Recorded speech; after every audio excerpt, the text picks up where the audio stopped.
Mais um vídeo aqui na praia do Pernambuco, mar casado. Em frente ao hotel Justo do Mar.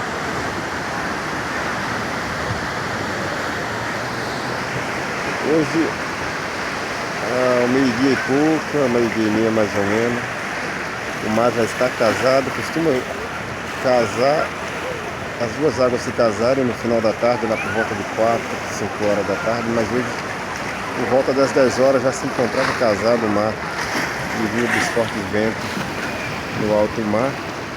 Uma hora dessa, pleno domingo, 10 de dezembro, está casado.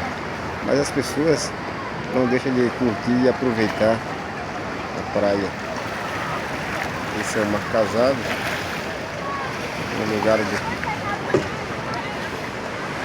puro lazer de Guarujá, uma das praias mais belas. Está entre as 3 primeiras, se não a primeira, número 1. Aí as pessoas atravessando, as pessoas se divertem.